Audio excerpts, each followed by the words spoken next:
యెషయా గ్రంథం 41వ అధ్యాయము 14వ వచనం. పురుగు వంటి యాకోబు, స్వల్ప జనమగు ఇశ్రాయేలు, భయపడకుడి, నేను నీకు సహాయము చేయుచున్నానని యెహోవా సెలవిచ్చుచున్నాడు. నీ విమోచకుడు, ఇశ్రాయేలు పరిశుద్ధ దేవుడే.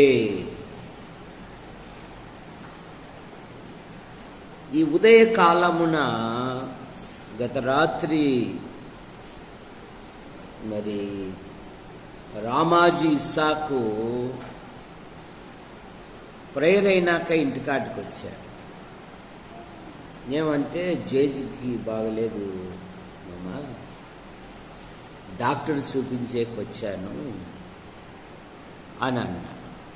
అని అంటే సరే వంశీ పరిగెత్తుతున్నాడు వాళ్ళ ఇంటికాడ నుండి.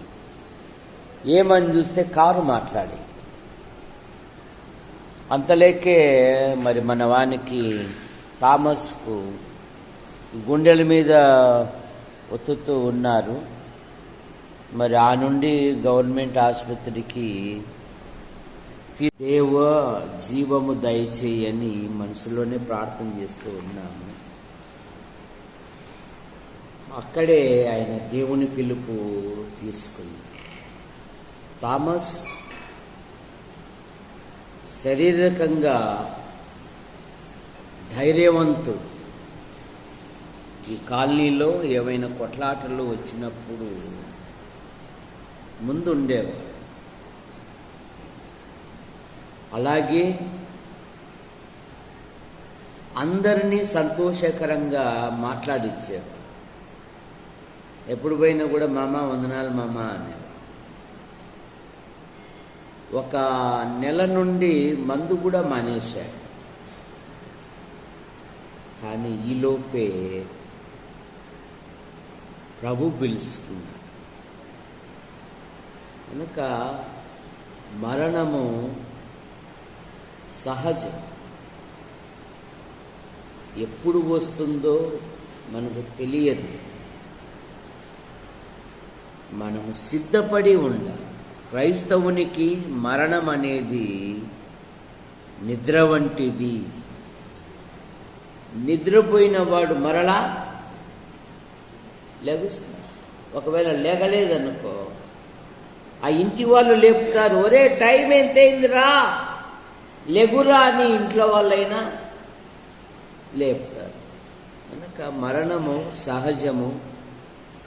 అయితే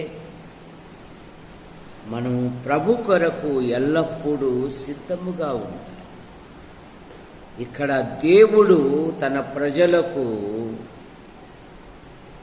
నేను నీకు అనే పదముతో ధైర్యమిస్తూ ఉన్నాడు. ఏమంటున్నాడు? పురుగు వంటి యాకోబు, స్వల్ప జనమగు ఇశ్రాయేలు, భయపడకుడి, నేను నీకు సహాయము చేయుచున్నానని యెహోవా సెలవిచ్చి ఉన్నాడు. నీ విమోచకుడు, ఇశ్రాయేలు పరిశుద్ధ దేవుడే. కనుక కీర్తనలో దావీదు పలుమార్లు ఏమంటాడంటే, నేను మిన్నల్ని అంటాడు, నేను పురుగును అంటాడు, నేను ఒంటి పిచ్చుకను అంటాడు. యాకోబు అన్నాడు, నా జనసంఖ్య కొద్దిదే అన్నాడు. మనము భూమి మీద స్వల్పమైన వారమే, కానీ తన ప్రజలతో ఏమంటున్నాడంటే, నేను నీకు సహాయము చేయుచున్నాను. కనుక విశ్వాసీ జీవితములో ఆపదలు వచ్చినప్పుడు, అవసరతలు ఏర్పడినప్పుడు విశ్వాసి ప్రార్థించాలి, ప్రభు వైపు చూడాలి. నువ్వు ప్రార్థిస్తే ఆయన నీకు అద్భుతమైన సహాయం చేసే దేవుడు. అందుకే కీర్తనలో మనుషులను నమ్ముకొనుట కంటే, రాజులను నమ్ముకొనుట కంటే యెహోవాను ఆశ్రయించుట మేలు. ఆసా రాజ్యానికి రాజు, సైన్యముంది, కానీ యుద్ధానికి వెళ్ళాలంటే ఏం చేస్తున్నాడు? ప్రార్థిస్తూ ఉన్నాడు, దేవుని మీద ఆధారపడుతూ ఉన్నాడు. నాకు సహాయం చేయి అంటున్నాడు. దినవృత్తాంతములు 2వ దినవృత్తాంతములు 14వ అధ్యాయము 11వ వచనం.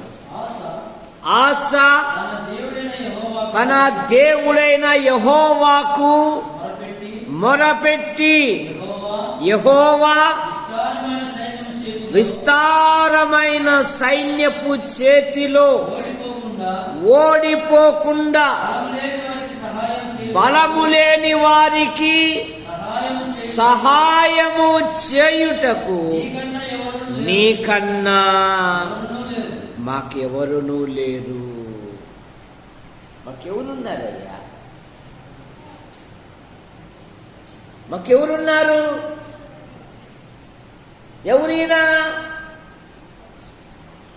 ఒక రాజ్యానికి రాజు, సైన్యము కూడా ఉంది. కానీ ఏమని ప్రార్థన చేస్తున్నాడు? నీకన్నా మాకెవరునూ లేరు.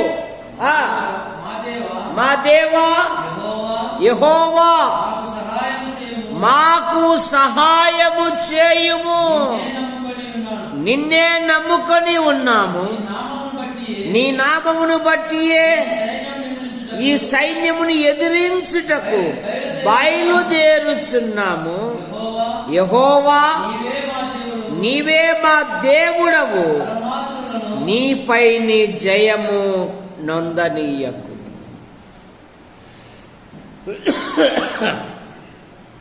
బలము లేని వారికి సహాయము చేయుటకు నీకన్నా మాకెవరున్నారయ్యా? రాజుగారు చూడు ఎంత దీనత్వంతో. ఈ దినాలలో మానవునికి కాస్త గూడు, కాస్త కూడు, కాస్త గుడ్డ దొరికేకల్లే దేవుడు ఎక్కడా అంటున్నాడు. ధనవంతుడు ఎట్లా మాట్లాడతాడంట? దురుసుగా మాట్లాడతాడు. ఎట్లా కనపడుతున్నాం నీకు? సరే నేనేంటి, నా తాహత్ ఏమిటి? కానీ ఈ రాజుగారు దేవుని సన్నిధిలో బలము లేని వారికి నీకన్నా సహాయకులు మాకెవరున్నారు? నిన్నే నమ్ముకొని ఉన్నాము, నీ నామమును బట్టియే ఈ గొప్ప సైన్యమునకు బయలుదేరి ఉన్నాము. నరమాత్రులు నీపైన జయము. 12వ వచనములో ఆసా ఎదుట ఆ శత్రువులను మొత్తగా వారు ఆసా ఎదుట నిలవలేక పారిపోయిరి. నేను నీకు సహాయము చేయుచున్నాను, నేను నీకు సహాయము. 2వ దినవృత్తాంతంలోనే 32వ అధ్యాయము 8వ వచనములో మాంస సంబంధమైన బాహువే అతనికి అండ మనకు సహాయము చేయుటకును మన యుద్ధములు జరిగించుటకును మన దేవుడైన యెహోవా. ఇంకా ధైర్యంతో కూడిన మాట అండి. వారికి మాంస సంబంధమైన బాహువే వారికి అండ. మన యుద్ధములు జరిగించుటకును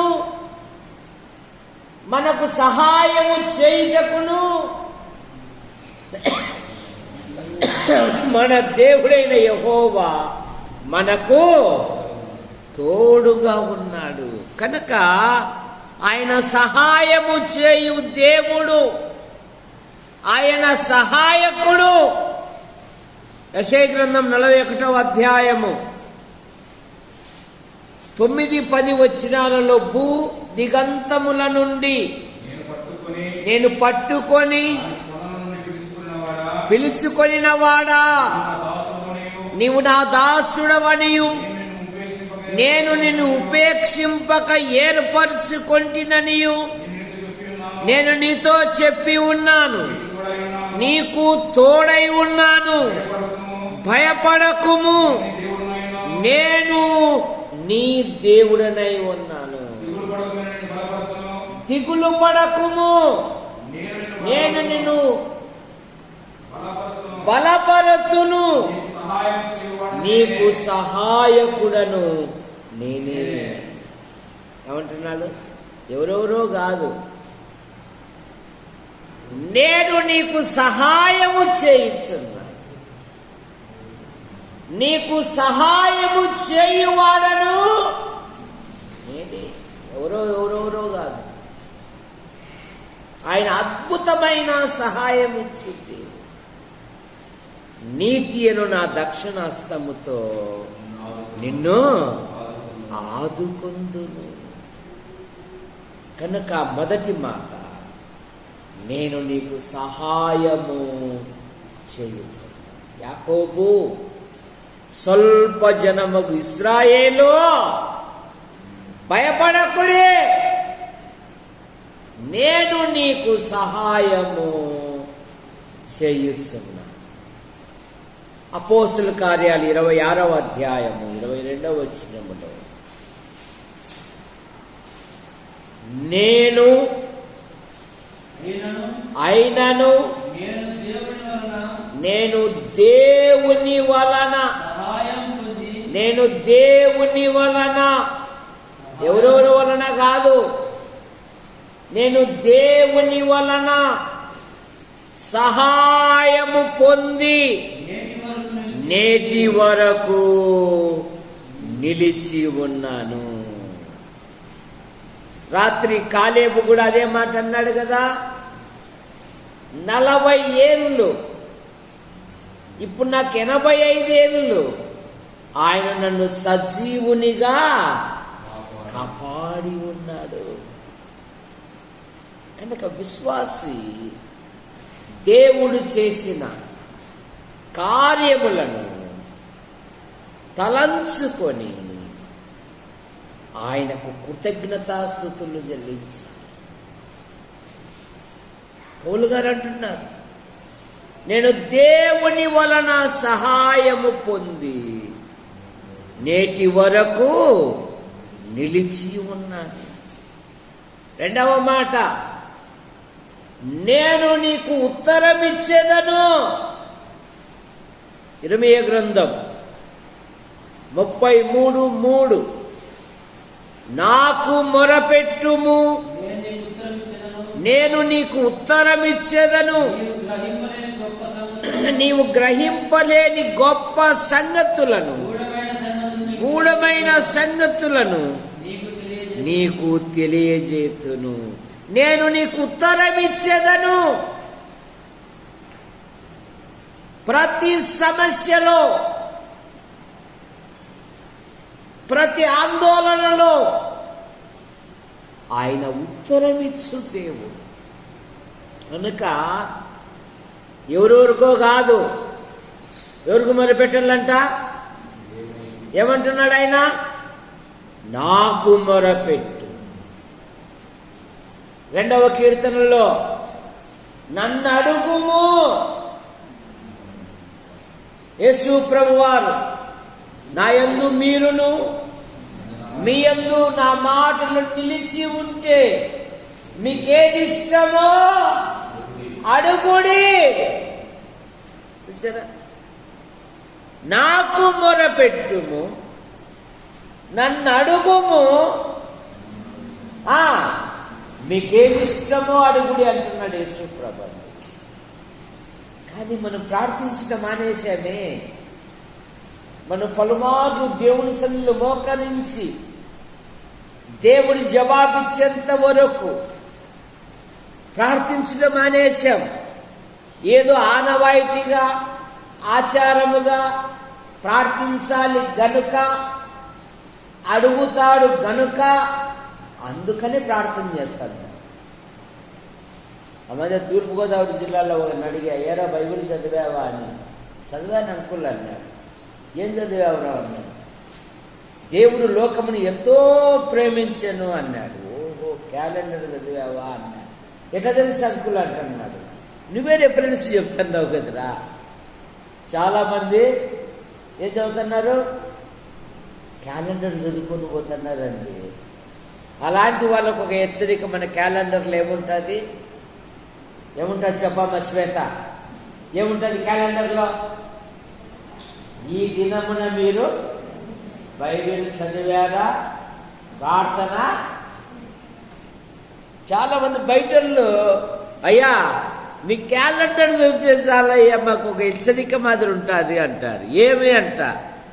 బైబిల్ చదవని రోజు నీ మాట హెచ్చరిస్తుందంటయ్యా నన్ను. మీరు ఈ దినమున బైబిల్ చదివారా, ప్రార్థన చేశారా? చూసారా? ఇది బెంగళూరు బైబిల్ సొసైటీలో ఆ మేనేజర్ ముందర ఒక పెద్ద టేబుల్ మాదిరి అక్షరాలతో రాసి పెట్టింటారు. నేను ఎప్పుడో 88, 89లో పోయినా బైబిల్ సొసైటీకి పోదామని.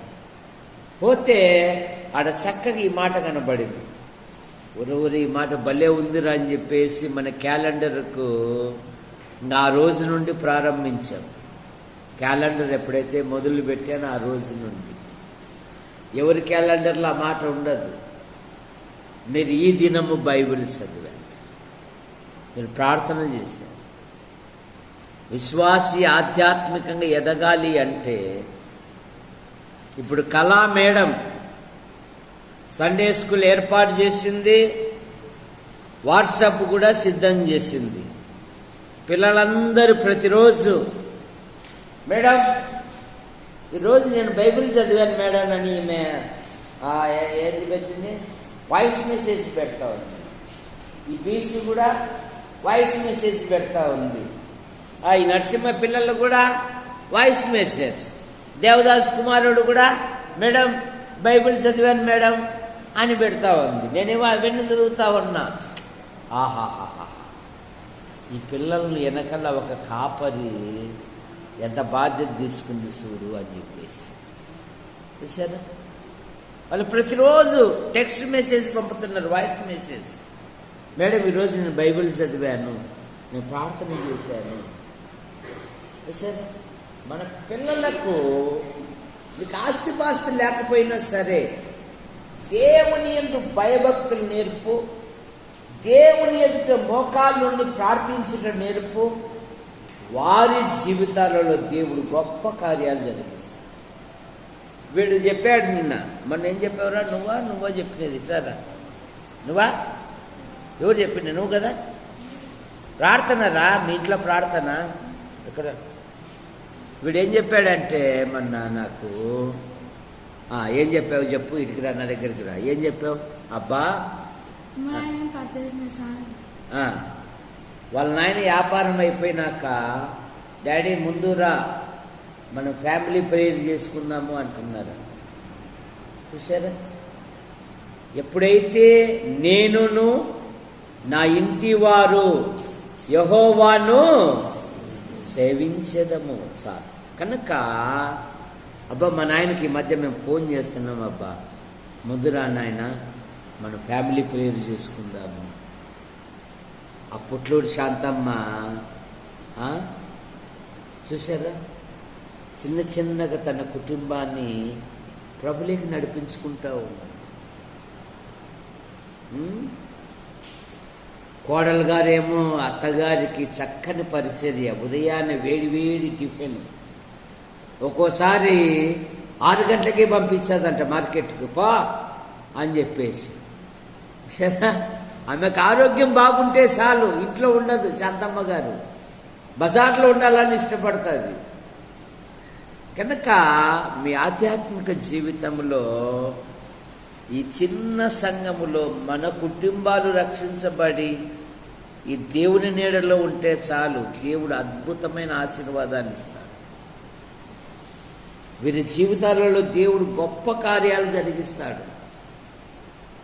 నేను నా ఇంటివారు కనుక నాకు మొరపెట్టుము, నేను నీకు ఉత్తరమిచ్చు దేవుడు. ప్రతి సమస్యలో 20 కీర్తన 1వ వచనములో ఆపత్కాలమున యెహోవా నీకు ఉత్తరమిచ్చుగాక. ప్రతి సమస్యకు ఆయన పరిష్కరించు దేవుడు, ఆయన ఉత్తరమిచ్చే దేవుడు. అందుకే యాకోబు అంటున్నాడు, నా శ్రమ దినమున నాకు ఉత్తరమిచ్చి నన్ను రక్షించిన దేవునికి బలిపీఠం కడదాం రండి అంటున్నాడు. ఆదికాండం 35వ అధ్యాయం 1వ వచనములో, ఆదికాండం 35వ అధ్యాయం దేవుడు యాకోబుతో నీవు లేచి బేతేలునకు వెళ్ళి అక్కడ నివసించి పారిపోయినప్పుడు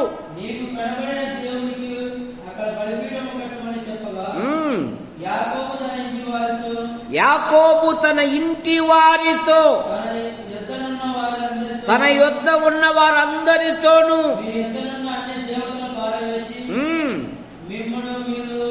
శుచిపరుచుకొని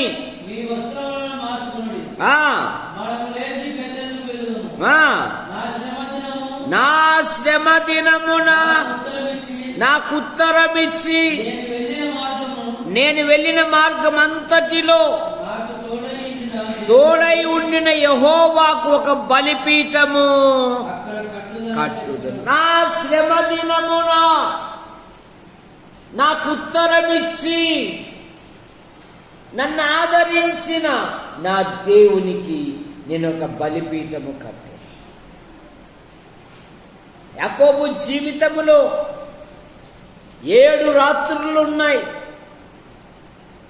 అందులో ఒక రాత్రి పోరాడుతూ ఉన్నాడు, తన బలహీనత చెప్పుకుంటున్నాడు. ఆయన ఉత్తరమిచ్చు దేవుడు. 91వ కీర్తన 15వ వచనములో, అతడు నాకు మొరపెట్టగా నేను అతనికి ఉత్తరం ఇచ్చేదను, అతనికి తోడై ఉండేదను, అతను విడిపించి అతను గొప్ప చేయుదును, అతనిని తృప్తిపరిచెదను, చూపించెదను. అతడు నాకు మొరపెట్టగా నేను అతనికి ఉత్తరం ఇచ్చేదను, శ్రమలో నేను అతనికి తోడై ఉండేదను, అతన్ని విడిపించి అతని గొప్ప చేయుదును. యోసేపు అన్నాడు కదా, ఈరోజు ఐగుప్తు అంతటికి ప్రభుగా ఆయన నన్ను నియమించాడు. నా ఇంటిలో నా సొంత అన్నలే నిన్ను కడగొట్టువాని కదా అని ప్రేమించలేదు గాని అసూయపడ్డారు, కక్షగట్టారు, కత్తి కట్టారు, నన్ను అమ్మేశారు. కానీ నా శ్రమలో నా దేవుడు నాకు తోడుగా. అపోస్తుల కార్యాలు 7, 9, 10 వచ్చిన 7వ అధ్యాయము 9వ వచనం.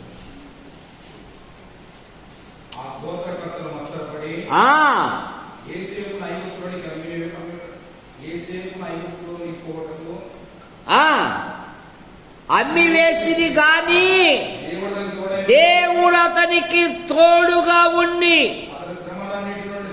అతని శ్రమలన్నిటిలో నుండి తప్పించి దయను జ్ఞానమును ఫరో తన ఇంటి వారికి ఐగుప్తునకును అధిపతిగా నియమించెను. ఆదికాండం 49వ అధ్యాయము 9వ వచనం. మీరు త్వరపడి నా తండ్రి యొద్దకు వెళ్ళి అతనితో నీ కుమారుడైన యోసేపు దేవుడు నన్ను ఐగుప్తు దేశమంతటికి ప్రభుగా ఏమంట నియమించెను. ఆదికాండం 45:9.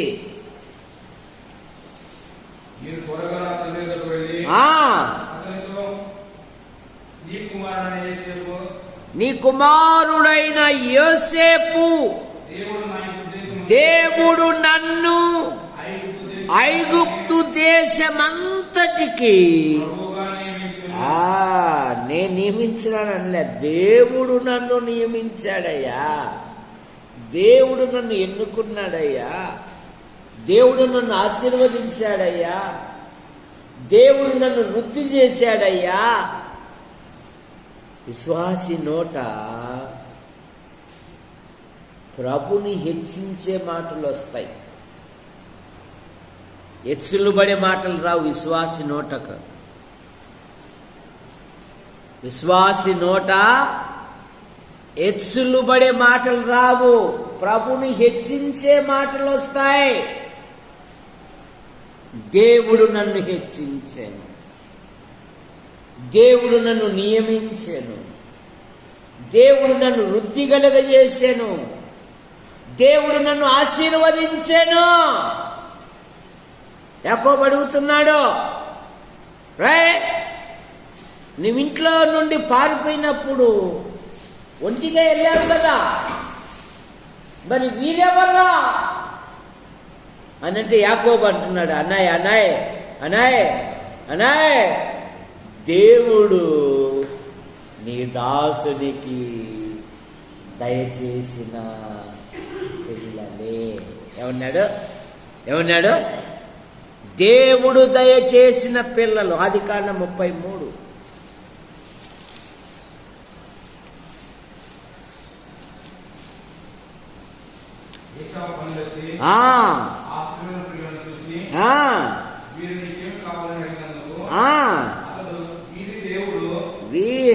వీరిని దేవుడు నీ సేవకునికి దయచేసిన పిల్లలే అన్నాయి. వీళ్ళంతా ఇంత రావడానికి ఆయనే అన్నాయి.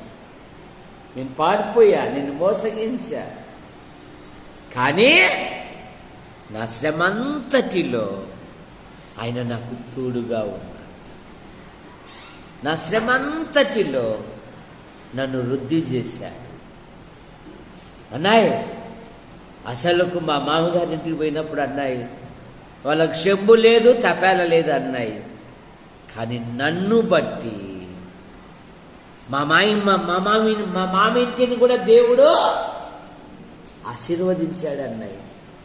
నన్ను బట్టి మామా పిల్లని ఇచ్చినప్పుడు చెంబు తపేల లేదు కదా మామ, నేను రాకమునుపు నీకుండినది కొంచెమే,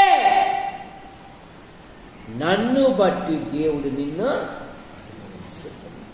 నేను అడుగుపెట్టు ప్రతి చోట ఆశీర్వదించాడు. విశ్వాసిని ఎక్కడ ఉన్నా ఆయన వృద్ధి చేస్తాడు, ఏ స్థితిలో ఉన్నా.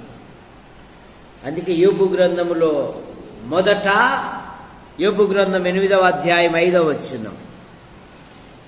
8వ అధ్యాయము 5వ వచనం. నువ్వు పవిత్రుడవై యథార్థవంతుడవైన ఎడల నిశ్చయముగా ఆయన నీ యందు శ్రద్ధ నిలిపి నీ నివాస స్థలము వర్ధిల్ల చేయును. అప్పుడు నీ స్థితి మొదట కొద్దిగా ఉండినను తుదను నీవు మహాభివృద్ధి పొందెదవు. దేవుని యొద్దకు వచ్చినప్పుడు, దేవునికి లోబడినప్పుడు, దేవుని యందు విశ్వాసముంచినప్పుడు, దేవునికి నీ హృదయం అర్పించినప్పుడు, నీ ప్రవర్తన యందు ఆయన అధికారమునకు ఒప్పుకొనినప్పుడు, అప్పుడు నీ స్థితి మొదట కొద్దిగా ఉండినను తుదను మహాభివృద్ధి కలుగజేస్తాడంట దేవుడు. ఆయనకు లోబడాలి అంతే. మన ఊర్లో వాళ్ళ జీవితాలు ఆలోచిస్తుంటాం. మన జీవితాలు దేవునికి సరైనవే కావా అని ఆలోచించాం. నా కుమారుడా, నీ హృదయము నాకు, నేను జ్ఞానిని కదా అనుకొనవద్దు. యెహోవా యందు భయభక్తులు కలిగి చెడుతను విసర్జించుము. అప్పుడు నీ స్థితి మొదట కొద్దిగా ఉండినను ఆయన తుదను మహా అభివృద్ధి కలుగజేస్తాడు. కనుక నీ హృదయము దేవునికి, కనుక నీకు ఉత్తరమిచ్చు, నేను నీకు ఉత్తరమిచ్చేదను. 3వ మాట, నేను నీకు ఉపదేశము చేసేదను. 32వ కీర్తన 8వ వచనం. నీ మీద దృష్టి ఉంచి నీకు ఆలోచన చెప్పేదను, నీకు బోధించేదను. నీ మీద దృష్టి ఉంచి నీకు ఆలోచన చెప్పేదను.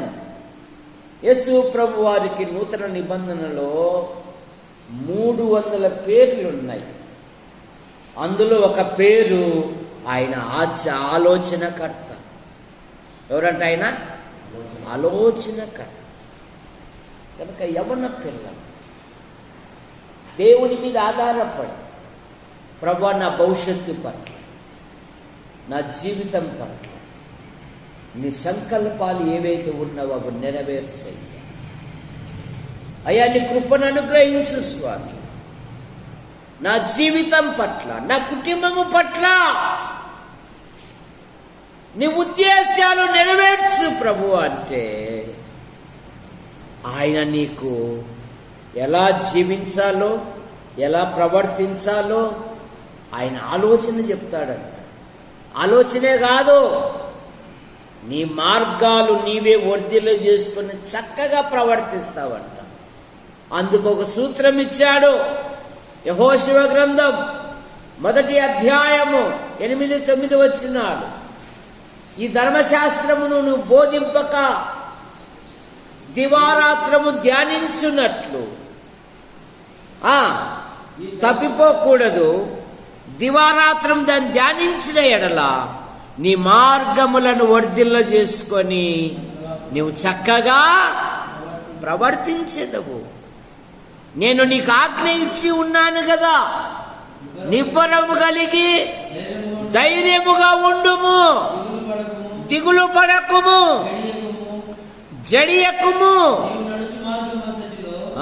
రామ్కో డ్యూటీలో రాత్రింబగళ్ళు సమయం అసమయమందు డ్యూటీకి వెళుతున్నప్పుడు నేను నీకు తోడుగా ఉన్నాను కదా. నువ్వు నడుచు మార్గం అంతటిలో నీ దేవుడైన యెహోవా నీకు తోడై ఉన్నాడు. ఆయన ఆలోచన చెప్తాడంట, ఆయన ఉపదేశం చెప్తాడంట. ఆయన నీతో మాట్లాడాలని ఉన్నాడు, కానీ ఆయన దగ్గర నువ్వు కూర్చోలేకపోతున్నావే. ఎక్కడెక్కడో కూర్చోవడానికి ఇష్టపడుతున్నావు. కానీ 1వ కీర్తనలో దుష్టుల ఆలోచన చొప్పున పాపుల మార్గమున అపహాసకులు కూర్చుండే చోట ఈ మొదలుకొని ఆ మొదలు వరకు ఈ మొదట మనవాడే ఉంటాడు, ఈ చివర మనవాడే ఉంటాడు, మధ్యలో అందరూ లోకస్తులే ఉంటారు. నేను అప్పుడు బస్ దిగి వస్తా ఉంటాను నడుచుకుంటా. చిచ్చే ఈ పోరంబోకొని కళ్ళకి గడిపడుతుంది అనుకుంటుంటారు నన్ను చూసి. ఏస్కేల్ గ్రంథంలో ఏమంటున్నాడు?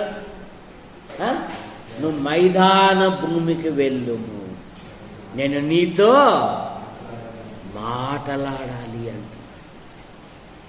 ఆయన మాట్లాడడానికి ఇష్టపడుతున్నాడు, తన విషయాలు ముచ్చటించడానికి ఇష్టపడుతున్నాడు. తన భక్తులకు తెలపకుండా ఆయన ఏమీ చేయడంట. ఆమోసు గ్రంథం 3వ అధ్యాయము 7వ వచనం.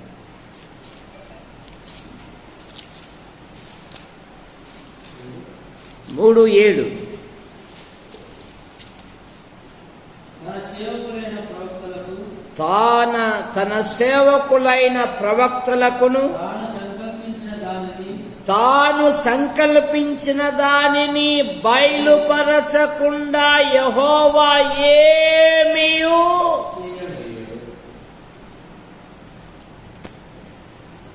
ఇందుకు ఉదాహరణ బైబిల్లో ఎక్కడుంది ఆ సంఘటన చెప్పండి రాజయ్య బాబు.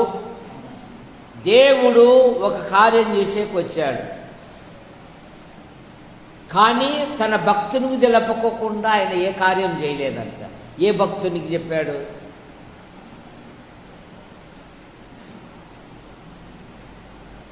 ఇప్పుడు సహోదరి ఇదిగా మమ్మల్ని అడగాకంటున్నారు ముందే వెనకుండే వాళ్ళు. అద్దట ఇప్పుడు సహోదరి చెప్పండి. అబ్రహాముతో 18వ అధ్యాయం 19వ వచనం ఆదికాండంలో ఏమంటాడు? నిశ్చయముగా నేను చేయబోవు కార్యమును అబ్రహామునకు సరే. ఇంతకు అబ్రాహాం ఎందుకు వచ్చామో తెలుసా? ఆ సొదొమ గొమొర పట్టణం ఉందే, దాని పాపము ఆకాశాన్ని అంటుకొని ఉందయ్యా, దాన్ని దహించి వేయడానికి వచ్చాం అని అంటే అబ్రహాం ఏం చేశాడు? రేపు సంతలేకపోతావు, కూరగాయలు కొనాలంటే మా ఆవిడ ఎప్పుడు నన్ను తిరుగుతూ ఉంటుంది, కనీసం ఈయన రేటు కూడా అడగడే, ఊరికి టపా టపా అని చెప్తారు, టపాని ఇచ్చాడు. అవి ఎంతైంది కేజీ అని అడుగుతుంది. ఏమో నాకు తెలుదమ్మా అంటుంది. ఇంకెవరు పూర్తి అడగల లేదా? అడిగే దాంట్లో సహోదరులు ముందుంటారు. కిలో 50 రూపాయలు అన్నాడు అనుకో, మన 30 రూపాయలకి మా విధులు ఇచ్చిపోయి అంటాడు. వాడు సత్యాన్ని వ్యాపారస్తుడు. అమ్మా ఇదిగా గట్టిగా అమ్మ నా వ్యాపారం దెబ్బతింది, 40కి వేసుకోమ్మ. బాగా చూసిన 35కే సరే ఎట్లా అట్లా బాగుంది. ఈయనైతే 50 ఇచ్చి వచ్చినాడంట. అని మా ఆవిడ ఇంట్లోకి వచ్చిన తాలింపు పెడుతుంది నాకు, నువ్వు అడిగేది లేదా అని. ఏమో కుమారి కేజీ అవి కేజీ ఎంతరా అంటే ఇంత ఈడవేనా కానీ తెలుసుకునేది లేదా అని అంటుంది. ఏ అలవాటే లేదమ్మా అని. అబ్రహాం ఇప్పుడు దేవుని దగ్గర బేరం ఆడుతున్నాడు. ఏం బేరము? ఆ పట్టణంలో 10 మంది ఉన్న ఎడల, 40 మంది ఉన్న ఎడల, 30 మంది ఉన్న ఎడల, ఇదిగో ప్రభువా దుమ్మును ధూళిని తెగించి మాట్లాడు. 6 మార్లు విజ్ఞాపనం చేశాడండి తన సోదరుని కొరకు, లోతు కొరకు. ఎన్ని మాటలు? 6 మార్లు. తన సేవకులకు తెలపకుండా, తన పిల్లలకు తెలపకుండా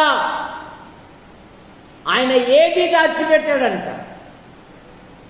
ఆయన సన్నిధిలో ఉండి నీ పిల్లల గురించి నువ్వు ప్రభుని అడిగితే దేవుడు అద్భుతమైన సాయం చేస్తాడు. ఇస్మాయిల్ గురించి అబ్రహాం ఏమడిగాడు? ప్రభువా ప్రభువా అది నిన్ను అడగలేను అనుకో, తప్పని లేదు, ప్రభువా వీడు కూడా నీ సన్నిధిలో ప్రభువా వీడిని కూడా ఏమడుగుతున్నాడండి?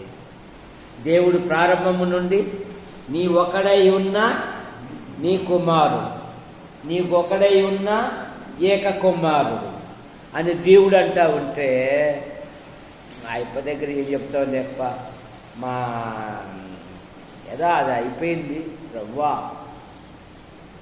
నీ సన్నిధిలో బ్రతుకున్నట్లుగా దేవుడు అంటున్నాడు. ఇస్మాయిల్ గురించి చేసిన మనవి నేను విన్నాను, ఇదిగో నేను అతన్ని కూడా గొప్ప. మన పిల్లల గురించి మనం ప్రభుని అడగాలి, మన పిల్లలు కూడా ప్రభుని అడిగేది అట్లా మనం నేర్పించాలి. నువ్వు ప్రభు మీద ఆధారం ప్రార్థన చేసి, అమ్మ నువ్వు ప్రభు మీద ఆధారం, నువ్వు దేవుని తట్టు తిరుగు, సమయాన్ని వృధా చేసుకోవాలి. పదే పలుమార్లు దేవుని సన్నిధిలో నా భవిష్యత్తు ఏమిటాయి, నా భవిష్యత్తు పట్ల నీ సంకల్పాలు, నీ ఉద్దేశాలు ఏవైతే ఉన్నావో అవి నెరవేర్చు. పిల్లలకు ప్రభుతో పరిచయం చెప్పిండి, ఇక ఆ పిల్లల గురించి ప్రభే చూసుకుంటాం. వీడప్పుడే మారు మనసు అంట, ఏమరా పట్టుమని 10 సంవత్సరాలు లేవు, ఇప్పుడే ఎందుకు అని ఆపుతున్నారు. తర్వాత లోబడడు, తర్వాత ఎన్ని మోకుతాళ్ళు వేసినా కూడా వంగాడు. ఎందుకు? తాటి చెట్టు అయిపోయినాడు కనుక. తాటి చెట్టు వంగుతుందా? ఎన్ని తాళ్ళు వేసి బిగించినా కూడా అది నిలువున ఉంటుంది అంతే. మొక్కై వంగంది కనుక బాల్యము నుండే మన పిల్లలను ప్రభు సన్నిధిలో మోకరించేసి నేర్పించి సార్ అద్భుతమైన సహాయం చేస్తాడు. ఆదికాండం 24-28 అధ్యాయము 15వ వచనం. ఇదిగో నేను నీకు తోడై ఉండి నీవు వెళ్ళు ప్రతి స్థలమందు నిన్ను కాపాడుచు ఈ దేశమునకు నిన్ను మరలా రప్పించెదను, నెరవేరు వరకు నిన్ను విడువను, నేను నీకు తోడై ఉండేదను. 3వ మాట ఏమంటున్నాడు? నేను నీకు తోడై కనుక స్వల్ప జనమగు ఇశ్రాయేలు, పురుగు వంటి యాకోబు భయపడకుము, నేను నీకు సహాయము, నేను నీకు సహాయము, నేను నీకు ఉత్తరమిచ్చేదను, నేను నీకు ఆలోచన చెప్పేదను, నేను నీకు తోడై ఉండేదను. ఇంకేం కావాలండి? దేవుడు తోడుగా ఉంటే ఇంకేం కావాలి? ఇక ఏం అక్కర్లేదు. నీ ఆధ్యాత్మిక జీవితములో ఆయన తోడుగా ఉంటే చాలు. నువ్వే స్థితిలో ఉన్నా, ఏ పరిస్థితిలో ఉన్నా ఆయన అద్భుతముగా నిన్ను ఆశీర్వదించు దేవుడు. ఎందుకు తోడుగా ఉంటాడు? నిన్ను ఆశీర్వదించుటకు తోడుగా ఉంటాడు. ఆదికాండం 26:3. ఎందుకు తోడుగా ఉంటాడు? ఉండుము, నేను నీకు తోడై ఉండి. అది ఒకటి. ఎందుకు తోడుగా ఉన్నాడంట? నిన్ను ఆశీర్వదించుటకు. ఎందుకు తోడుగా ఉన్నాడంట? నీకు కాపుదల. ఎందుకు తోడుగా ఉన్నాడంట? సఫలత. ఎందుకు తోడుగా ఉన్నాడంట? నీకేమీ తక్కువ కాదు. ఎందుకు తోడుగా ఉన్నాడంటే నిన్ను ఏ మనుష్యుడు నిన్ను భయపెట్టకుండునట్లు ఆయన నీకు తోడై ఉంటాడు. ఎందుకు తోడుగా ఉన్నాడంటే నీకు మేలు చేయడానికి. ఎందుకు తోడుగా ఉన్నాడంటే నీకు గొప్ప విజయం ఇచ్చుటకు. ఎందుకు తోడుగా ఉన్నాడంటే గొప్ప కార్యాలు నీ పట్ల చేయ. ఆయన తోడుగా ఉన్నాడు కనుక నేను నీకు తోడై ఉన్నాను. ప్రతి శ్రమలో, ప్రతి బాధలో అద్భుతమైన సహాయం చేస్తాడు. 89వ కీర్తన 24వ వచనములో దావీదును గురించి ఆ అధ్యాయములో, ఆ కీర్తనలో అనేకమైన వాగ్దానాలు ఉన్నాయి. 89:24 నా విశ్వాసతయు నా కృపయు అతనికి తోడై ఉండును, నా నామమును బట్టి అతని కొమ్ము హెచ్చింపబడెదను. 23వ వచనం అతని ఎదుట అతని విరోధులను నిలవకుండా అతని మీద పగబట్టిన వారిని మొత్తెదను, అతనికి తోడై ఉండేదను. కనుక స్వల్ప జనమగు ఇశ్రాయేలును, పురుగు వంటి యాకోబు కనుక మన ఆధ్యాత్మిక జీవితములో ఈ నెల చివరి ప్రభుదినమున మనం దేవుని సన్నిధిలో ఉన్నాము అంటే ఇది దేవుని కృప గనక మనం ఎంతగానో ప్రభును స్తుతించాలి. ప్రార్థన చేసుకుంటాం. ప్రేమించిన మా తండ్రి, మీ నామాను బట్టి మీకు స్తోత్రములు చెల్లిస్తున్నాం. యేసు ప్రభువా, ఈ నెలలో చివరి ప్రభు దినమున నీ సన్నిధిలో చేరి నిన్ను స్తుతించుటకు, ఘనపరచుటకు, మహిమపరచుటకు మీరిచ్చిన ఈ ధన్యతను బట్టి మీకు వందనాలు చెల్లిస్తున్నాం. యేసు ప్రభువా, మీ కృపను దయచేయండి. మరో నూతన నెల మా ఎదుట ఉన్నది. నూతన స్థలాలలో, ప్రదేశాలలో, ప్రాంతాలలో మీ కుమారుని ప్రకటించినట్లుగా మీ కృపను అనుగ్రహించండి. యేసు ప్రభువా, నూతన మాసములో ప్రతి కుటుంబములో ప్రతి విధమైన అవసరాలు మీరు తీర్చండి. అయ్యా, మీ కృపను అనుగ్రహించండి. రామాజీ థామస్ నైనా మీ పిలుపు తీసుకున్నాడు. ఒకని తల్లి వారిని ఆదరించున్నట్లు సండి. రేపు జరగబోయే భూస్థాపిత కార్యక్రమాన్ని మీరు ఆశీర్వదించండి. నైనా బంధుమిత్రులు నడిపించండి. నైనా యవనస్తులు లేని లోటు మీరు ఇమ్మానుయేలుగా ఉండి నడిపించండి. యేసు ప్రభువా, మీకు వందనాలు చెల్లిస్తున్నాం. మీ కృపను దయచేయండి. సంఘములో చేర్చబడిన ప్రతి కుటుంబాన్ని మీరు ఎక్కలి కింద ఉంచుకొని కాపాడండి. జ్యోతిర్మై కొంత జ్వరముతో బాధపడుతుండగా కనికరించి ఆరోగ్యం ఇచ్చారు. ఆమె గర్భములు ఎదుగుతున్న పిండాకుడిని దీవించండి. మంచి పోషకాలు దయచేయండి. భర్తను దీవించండి. కుమారుని దీవించండి. యేసు ప్రభువా, కళాశాల మొదలుకొని నర్సరీ వరకు చదువుతున్న విద్యార్థులను మీరు ఆశీర్వదించండి. మా యాడికి మండలం నుండి ఉపాధి కొరకు, ఉద్యోగం కొరకు, ఉన్నతమైన చదువు కొరకు బయటికి వెళ్ళిన ప్రతి కుటుంబాన్ని, ప్రతి విద్యార్థిని మీరు ఎక్కలి కింద ఉంచుకొని కాపాడండి. దారా కిషోరుకుంటున్న ప్రతి బలహీనత మీరు ముట్టి స్వస్థపరచండి. ఆ కాలి గాయములను మీరు ముట్టి స్వస్థపరచండి. నైనా చక్కగా నడిచినట్లుగా మీ కృపను దయచేయండి.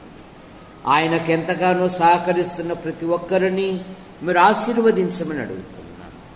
అలాగే ఇన్నయ్య తల్లికి, అలాగే రుద్రాన్లు పుట్లూరు శాంతమ్మ గారు, అలాగే బతల దేవదానం గారు భార్య, దాసు తల్లి, ఇంకా అనేకమైన తల్లిదండ్రులు ఉన్నారు. దీవించండి. ఎటువంటి బలహీనతలు గురి కానివ్వకుండా కాపాడండి. ముఖ్యంగా వర్షము కొరకే మేము ప్రార్థిస్తూ ఉన్నాం. వర్షము కురిపించేంత శక్తి మాకు లేదు కానీ నైనా మీరు తొలకరి వాన కడవరి వాన భూమి మీద కురిపించే గొప్ప దేవుడవు నీవు గనక నైనా మా రాయలసీమలో మా మండలములో సమృద్ధి అయిన వర్షాలు దాయిచ్చే. పొలము కలిగిన ప్రతి వారు విత్తనం వేసి ఆకాశం వైపు చూస్తూ ఉన్నారు. కన్నీటితో విత్తువాడు సంతోషంతో పనులు పోయినట్లుగా మీ కృపను దాయిచ్చి. మరి పాల్ CA పరీక్షలు రాశాడు, మంచి ఫలితాలతో పాస్ అవుటకు మీ కృపను దాయిచ్చేయండి. దొరస్వామి కృపమ్మ మరి లక్షలాది రూపాయలు ఖర్చు పెట్టి పంట వేశారు, దీవించండి. నూరంతలుగా ఫలించినట్లుగా మీ కృపను దాయిచ్చి. బోర్లలో నీటి మట్టం తగ్గకుండా మీ కృపను అనుగ్రహించమన్నాడు. యేసు ప్రభువా మీ కొందనాలు చెల్లిస్తున్నాం. శ్వేతమ్మ పరీక్షలు రాసింది, నైనా మంచి ఫలితాలతో పాస్ అవుటకు మీ కృపను దాయిచ్చేయండి. విక్టర్ డేవిడ్ ఈ నెలలో పరీక్ష ఉంది, ఉద్యోగ పరీక్ష, మరి మంచి ఫలితాలతో పాస్ అవుటకు మీ కృపను దాయిచ్చేయండి. అలాగే జ్యోతిర్మయి పరీక్షల కొరకు సిద్ధపడుతూ ఉంది, అద్భుతమైన సహాయం దాయిచ్చి. ముఖ్యంగా సింధు కొరకై మేము ప్రార్థిస్తున్నాం. కోయంబత్తూరులో ఉన్నతమైన చదువు చదువుతూ ఉంది. ఆ ప్రాంతపు వాతావరణం, ఆహార అలవాట్ల వలన ఎటువంటి బలహీనతలు గురి కానివ్వకుండా ఈ వారంలో జరగబోయే కూడికలను మీరు ఆశీర్వదించండి. అలాగే యేసు ప్రభువా మీ కృపను దాయిచ్చే. వరప్రసాదును కూడా మీరు దీవించండి. చక్కగా చదువుకున్నట్టుగా మీ కృపను దాయిచ్చే. నేను సండే స్కూల్ పిల్లలు, వారి కుటుంబాలను, వారి తల్లిదండ్రులను, తోబుట్టులను కూడా దీవించండి. నైనా సంఘము దినదినము క్షేమాభివృద్ధి నొందుటకు మీ కృపను దాయిచ్చే. నైనా ఈ వారంలో జరగబోయే కూడికలను దీవించండి. నైనా ఇప్పుడు థామస్ ఇంటికి వెళ్తుండగా మీ కృపను దాయిచ్చి. యేసు ప్రభు నామములో ప్రార్థిస్తూ బయలుదేరుతున్నాం తండ్రి, ఆమేన్. అందరికి వందనాలు.